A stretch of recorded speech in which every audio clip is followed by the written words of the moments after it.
Hello students, date है 11/9/2020, subject maths, class 10th। Exercise आपकी start थी 7th A, मेंसुरेशन। पहले क्वेश्चन कुछ बताएं, आज पांचवा बता रहे हैं हम आपको। गौर से देखते जाएं, समझते भी जाएं। इसमें दो बिंदु दिए हैं P और Q, जिनके बीच की दूरी 10 मात्रक दी हुई है। जब बीच की दूरी दी है तो बीच की दूरी का ही हम सूत्र लगाएंगे, वहीं से अपना प्रश्न स्टार्ट करेंगे सॉल्व करना।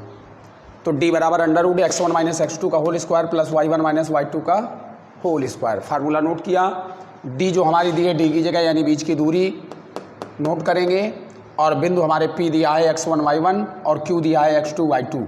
तो x1 y1 की जगह x1 y1 की वैल्यू नोट करेंगे और y1 y2 की जगह y1 y2 की वैल्यू। तो x1 - x2 का होल स्क्वायर। x1 हमारा 2 है, 2 - x2 10, तो 2 - 10 का होल स्क्वायर प्लस y1 -3 है माइनस y2 सूत्र होता है, तो y2 की जगह पर क्या दिया हुआ है y की वैल्यू ही आपको ज्ञात करनी। इसे हमने घटा लिया, -8 का होल स्क्वायर बचा। इसमें माइनस कॉमन लिया, लेकिन माइनस का भी स्क्वायर है, इसलिए हम इसे डायरेक्ट यहाँ प्लस मान लेते हैं। तो माइनस बाहर भी आ जाएगा और प्लस के बने रहेंगे। फार्मूला A + B का होल स्क्वायर लगेगा जाके आगे। इधर वर्गमूल खत्म किया तो स्क्वायर किया, दद्यामा 100। वर्गमूल इधर खत्म किया तो इधर स्क्वायर कर दिया, दद्यामा 100 = 88 64 प्लस मैंने पहले बताया माइनस का भी स्क्वायर है, माइनस हमने कॉमन किया और स्क्वायर करके उसको बाहर कर दिया, तो प्लस ही बना रहा, यानी A + B का होल स्क्वायर। तो A² + B² + 2AB, यानी 3 × 9। A² का मतलब 3 × 9 प्लस y² का y² प्लस 2AB, 2 × 3 × y, तो 3 दूनी 6y। ये हमारा फार्मूला बना। 100 बना रहा, y² + 6y, 64 और 9 को जोड़ दिया, 73 हो गए। 64 और 9 73। 100 को भी इसी साइड ले आए तो हमारा द्विघात एक समीकरण बन जाएगा बराबर 0 करके। तो y² + 6y + 73, 100 लेफ्ट से राइट गया, पक्षांतर हुआ, प्लस का था 100, माइनस का हो गया, माइनस का 100 घटा लेंगे तो y² + 6y माइनस के 27 बचे = 0। 27 के गुणनखंड करेंगे, 9 × 27, 9 में 3 चले जाएंगे, 6 बच भी जाएंगे। जो A × C वाला हमने फैक्टर का रूल बताया आपको, वही चलेगा इसमें। तो y² + 9y - 3y, देखिए इनको घटाएंगे तो हमारा y 6y बच जाएगा, और माइनस का 27 = 0। पहले दो में से y कॉमन मिला तो y + 9, दूसरे दो में से -3 कॉमन मिला तो y + 9 = 0। y + 9 दोनों में कॉमन मिल रहा है तो y + 9 कॉमन ले लिया, बचा हमारे पास y - 3 = 0। एक बार y + 9 बराबर 0 करेंगे, एक बार y - 3 बराबर 0 करेंगे। तो y + 9 बराबर 0 किया तो y = -9, और y - 3 बराबर 0 किया तो y बराबर 3, यानी आंसर हुआ हमारा -9,3, यानी y की दो में से कोई भी वैल्यू हो सकती है। ठीक, तो दोनों हम नोट कर देंगे, y = -9 और y = +3। अगला क्वेश्चन 7वां नंबर है आपका, जिसमें 4 बिंदु दिए हुए हैं, 1,7, 4,2, -1, -1 और -4,4। यह आपसे सिद्ध करवा रहे हैं कि एक वर्ग के शीर्ष हैं। अब वर्ग आप जानते होंगे कैसा होता है, वर्ग की चारों भुजाएं बराबर होती हैं, तो चारों भुजाएं हमें ज्ञात करनी होंगी।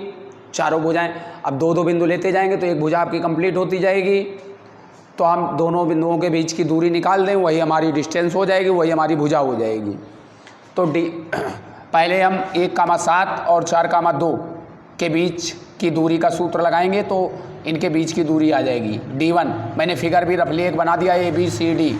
तो AB निकाल लेंगे तो ये 2 बिंदु लेंगे, BC निकालेंगे तो 4,2 -1, -1 लेंगे, और जब CD की दूरी निकालेंगे तो -1 कामा -1 और -4 कामा -4 लेंगे, और जब DA की दूरी निकालेंगे तो -4 कामा 4 और 1 कामा 7 लेंगे।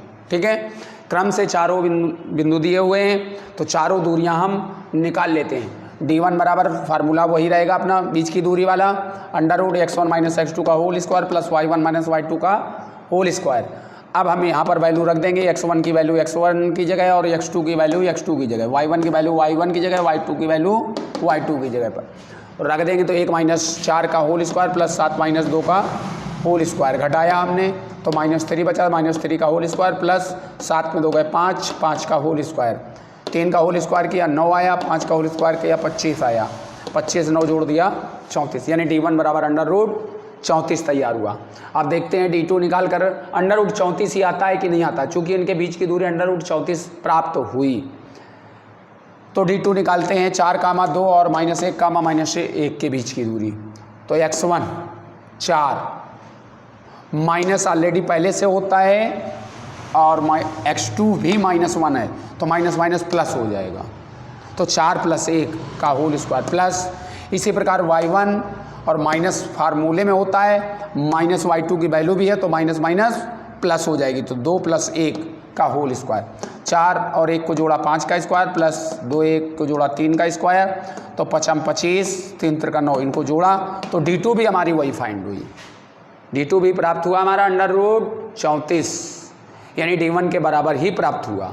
D3 देखते हैं, D3 इनकी भी माइनस वही बात आ गई, x1 - x2, x1 -1 है, फिर माइनस फार्मूले में होता है, x2 भी माइनस है इसलिए माइनस प्लस हो गया 4 का होल स्क्वायर प्लस -1 और -4 का होल स्क्वायर, इसको घटा लिया तो 3 का होल स्क्वायर प्लस ये दोनों जुड़ गए -5 का स्क्वायर, 3 3 का 9 प्लस 5 25 इनको भी जोड़ा तो D3 भी √34 प्राप्त हुआ।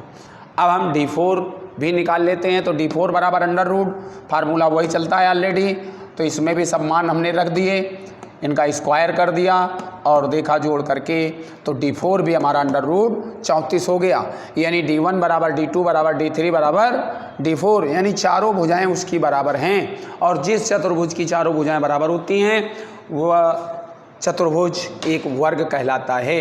इसलिए हम कह सकते हैं कि यह बिंदु एक वर्ग के शीर्ष हैं।